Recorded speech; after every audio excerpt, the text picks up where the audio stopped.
வடசென்னை தேர்தல் அலுவலகத்திலிருந்து அமைச்சர் சேகர்பாபு வெளியேறியிருக்கிறார்.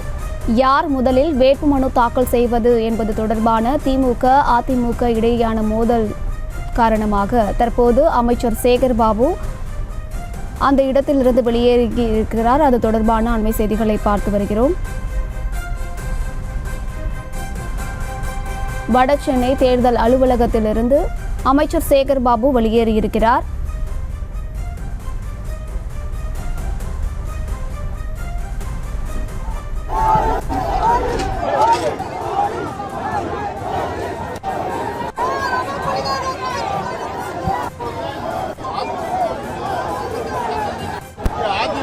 அதிமுகவினர் திமுகவினர் யார் முதலில் தற்போது இங்கு வேட்புமனு தாக்கலானது முடிவடைந்த பிறகு தற்போது அவர் கிளம்பி இருக்கக்கூடிய இந்த சூழ்நிலையில் இங்கே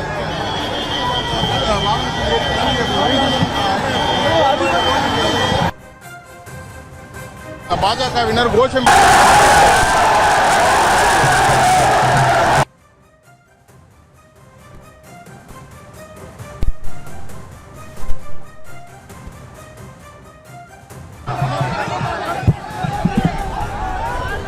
வடசென்னை தேர்தல் அலுவலகத்திலிருந்து அமைச்சர் சேகர்பாபு வெளியேறியிருக்கிறார். அது தொடர்பான அண்மை செய்திகளை பார்த்து வருகிறோம். மேலும் விவரங்களை கொடுப்பதற்காக செய்தியாளர் ராஜேஷ் இணைப்பில் இருக்கிறார். பேசலாம்.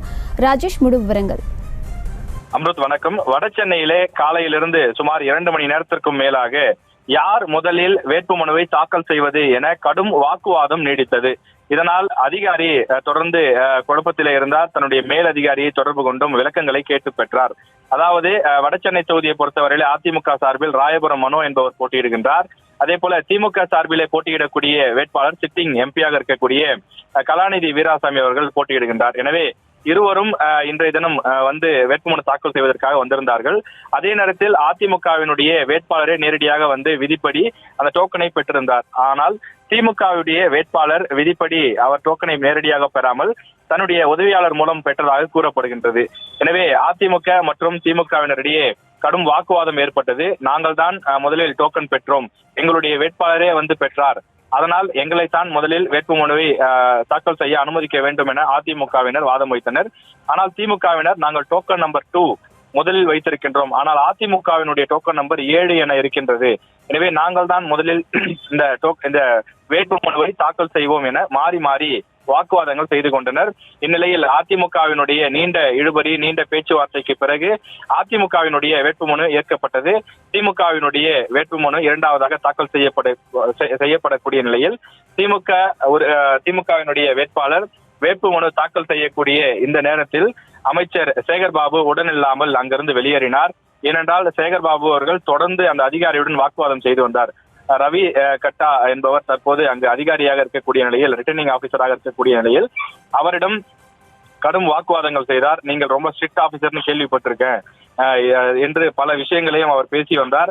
நாங்கள் 2ஆம் நம்பர் டோக்கன் வைத்திருக்கிறோம், எங்களுடைய மனுவைத்தான் நீங்கள் வாங்க வேண்டும் என்று வாக்குவாதம் செய்த நிலையில், இல்லை சார், அவங்க முதல்ல வேட்பாளரே வாங்கியிருக்கிறார், அதனால அவர்களுடைய மனுவைத்தான் வாங்க முடியும், அப்படித்தான் என்னுடைய மேலதிகாரியும் குறிப்பிடுகிறார் என்றெல்லாம் அவர் தரப்பு வாதங்களையும் வைத்தார்.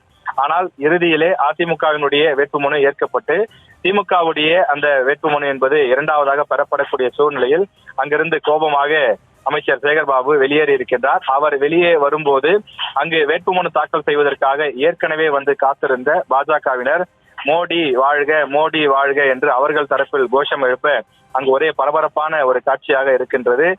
தொடர்ந்து ஏற்கனவே இது போன்று திமுக அதிமுக வாக்குவாதத்தில் ஈடுபட்டு வரக்கூடிய நிலையில் பாதுகாப்பு காரணம் கருதி நூற்றுக்கணக்கான காவல்துறையினர் குவிக்கப்பட்டிருக்கிறார்கள்.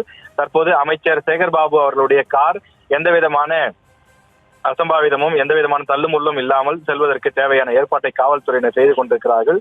திமுகவுடைய நிர்வாகிகளும் அவர் காருடன் செல்லக்கூடிய காட்சியை நாம் பார்க்கின்றோம். உள்ளே ஒரு பெரும் பரபரப்பு ஏற்பட்ட நிலையில் அமைச்சர் சேகர்பாபு வெளியேறினார். வெளியில் காரில் புறப்பட முற்படக்கூடிய சேகர்பாபு அவர்களை சூழ்ந்து கொண்டு பாஜகவினர் கோஷமிட்டதால் அங்கு மேலும் பரபரப்பு தொற்றிக்கொண்டது. இந்த நிலையில் காவல்துறையினர் அவரை தற்போது பத்திரமாக அனுப்பி வைக்கக்கூடிய அந்த காட்சியும் நாம் பார்த்து கொண்டிருக்கிறோம். அங்கு எந்த விதமான அசம்பாவிதமும் அதே போல கருத்து மோதல் உள்ளிட்ட எதுவும் ஏற்படக்கூடாது என்பதற்காக தொடர்ந்து அதிகாரிகள் நடவடிக்கை எடுத்து வருகிறார்கள்.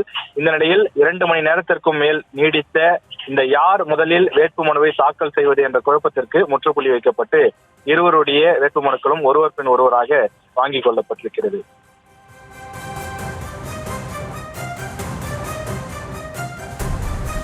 விவரங்களை வழங்கியமைக்கு நன்றி ராஜேஷ். செய்திகளை உடனுக்குடனும் துல்லியமாகவும் தெரிந்து கொள்ள சப்ஸ்கிரைப் பண்ணுங்க.